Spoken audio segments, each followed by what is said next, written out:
siap. Nah, setelah ini kita akan mengajak inliners nih untuk jalan-jalan ke Probolinggo. Tapi inliners tahu nggak nih kalau Probolinggo ini disebut juga sebagai kota Bayu Angga, yang artinya bayu atau angin, anggur dan juga mangga. Bayu Angga ya, ini menarik banget. Salah satu varian anggur Probolinggo memang dulu ngetop banget. Lulusan SMA emang bisa berkarir di IT?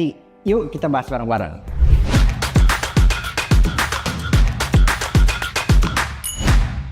Nah, jadi menarik banget nih. Jadi banyak orang yang dia ngerasa minder ketika dia mau berkarir di IT cuma gara-gara dia hanya lulusan SMA. Koko cerita dulu, backgroundnya kenapa gitu ya. Ternyata kalau di Indonesia itu memang harus diakui banyak perusahaan besar atau sebagian besar perusahaan besar itu mereka cari lulusan yang backgroundnya adalah S1. Sebagian besar perusahaan besar pasti nyarinya begitu. Tapi bukan berarti orang yang cuma lulusan SMA itu nggak bisa berkarir di IT. Kenapa Koko bilang begitu? Karena udah ada contohnya. Jadi Koko ada beberapa kenalan gitu ya, termasuk pada saat dulu Koko kerja. Ada engineer yang jago banget, ternyata dia berhasil masuk perusahaan ICT konsultan nomor 1 di Indonesia dan perusahaan-perusahaan besar lainnya, padahal dia hanya lulusan SMA. Jadi kalau ditanya mungkin atau enggak, jawabannya adalah mungkin. Koko pengen ajarin kalian begini, apa yang akan terjadi untuk masa depan kalian bergantung pada beliknya kalian ya, jadi keyakinannya kalian. Nah, jadi Koko pengen lewat konten ini kalian yakin dulu ya, karena contohnya udah ada dan banyak juga yang berhasil jadi sukses ya. Kalian harus yakin kalian yang lulusan SMA bisa berkarir di IT dan bisa masuk ke perusahaan besar. Caranya gimana teman-teman? Jadi kalau Anda misalnya lulusan SMA terus Anda nggak punya kesempatan atau nggak punya kemampuan untuk kuliah, caranya adalah yang pertama ya, kalian harus berani mulai belajar ya, dan kalian cari online course yang berkualitas ya. Nah, jadi kalian bisa mulai dari online course dulu. Kenapa? Karena kelas-kelas online atau online course biasanya harganya lebih terjangkau dibandingkan bootcamp yang harganya lumayan mahal. Jadi, dengan kalian mulai dari online course tersebut, kalian bisa mulai dari pelajaran yang dasar-dasar. Jadi kalian bisa mulai dari pelajaran yang dasar-dasar dan kalian bisa coba bidang-bidang IT, spesialisasi apa aja yang kira-kira kalian tertarik. Karena kalian harus tahu nih, kalau di IT itu Koko selalu bilang apa? Ada kaki-kakinya, ada spesialisasinya. Jadi kalian harus tahu dulu kalian mau ambil spesifikasi yang mana. Kan sayang dong kalau seandainya kalian masih buta nih, baru lulus SMA, cuman tahu pengen berkarir di IT tapi belum tahu spesialisasinya di mana. Terus kalian langsung ikut bootcamp dengan harga yang mahal. Ternyata ketertarikan kalian bukan di spesialisasi itu. Sayang dong. Nah, makanya Koko saranin gimana? Key action yang pertama adalah ambil online course gitu ya. Kalian coba-cobain tuh bidang-bidangnya.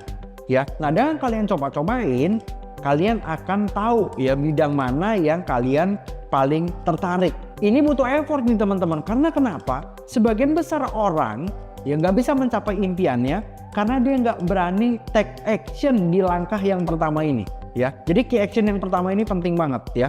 Nah, kebanyakan orang dia nggak berani ambil key action ini dengan berbagai alasan yang hanya ada di kepala dia dan dia nggak bisa buang itu ya. Mental block itu ada terus di kepala dia. Contoh apa? Ketika mau ambil online course, dia akan mulai mensugesti diri dia sendiri. Gua kan cuma lulusan SMA, apa bisa gua ngerti?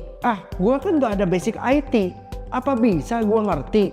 Ujung-ujungnya dia nggak mulai-mulai, ya udah dia akan semakin jauh dari impiannya, bukan semakin dekat. Padahal Koko pengen kasih tahu nih, Anda sekolah dari SD, SMP, SMA itu tidak akan ada pelajaran IT. Jadi orang yang masuk kuliah pun ketika dia pertama kali masuk kuliah, dia tidak akan punya background IT. Ya, jadi sama aja dong. Jadi kalian yang lulusan SMA ya udah mau ambil online course, mau lanjut kuliah, sama-sama nggak ada background IT kan? Ya udah belajar aja gitu. Jadi key action yang pertama ini penting banget. Jadi kalian harus buang mental block kalian dan kalian mulai berani ambil online course.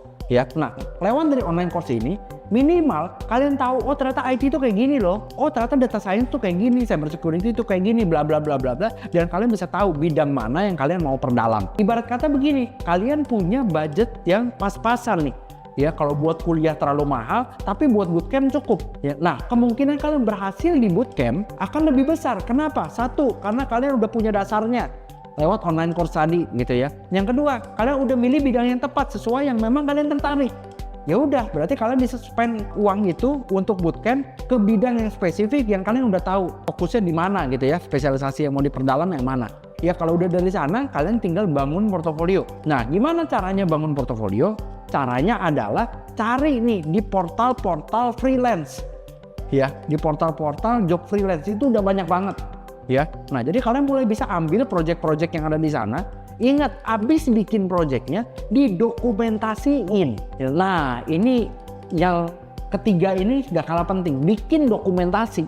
Ya, banyak orang yang bikin dokumentasinya aja asal-asalan. Kalian harus belajar tuh, kalau kalian bikin sebuah website, intinya apa? Dokumentasi itu kan ibaratnya kayak kalian harus nge-show gitu ya, apa yang kalian udah kerjain. Ya bikinlah portofolio itu sekeren mungkin. Terus ada lagi mental block yang bilang kayak gini, "Ko Alvin, saya kan udah bisa desain." Ya ilah, sekarang udah ada Canva kok, tinggal drag and drop. Susahnya apa sih? Nah, makanya kalian harus bikin portofolio itu biar keren banget. Kalau udah keren banget ya, itu jadi nilai jualnya kalian. Nah, yang keempat apa? Yang keempat, kalian harus belajar bikin CV. Ya, belajar bikin CV gampang nggak? Ya gampang lah, tutorialnya udah segitu banyak kok. Nah, jadi kalau kalian udah bikin CV, yang penting apa? CV itu harus ditunjang sama portofolio. Kalian bisa nggak masuk ke perusahaan besar? Bisa banget gitu ya. Tadi Koko bilang apa? Sebagian besar perusahaan besar memang dia punya kriteria minimal S1, tapi tidak semua. Ya, tandanya apa? Tandanya peluang itu akan tetap ada. Ya, nah kalian bisa masuk ke perusahaan tersebut dan kalian udah dapat income gitu. Nah, ketika kalian udah dapat income, kalian sisihin uang kalian untuk lanjut S1. Supaya apa? Supaya nanti setelah kalian punya S1, peluang kerja kalian itu jadi lebih luas lagi ya, kurang lebih begitu. So, buat kamu yang lulusan SMA, santai aja gitu ya. Kuncinya adalah apa tadi? Buang mental blocknya ya, lakuin 4 key action yang Koko udah kasih tadi. Semoga bermanfaat. Jangan lupa like, comment, subscribe, dan nyalakan lonceng notifikasinya supaya kamu dapat update terus seputar dunia IT. Oke?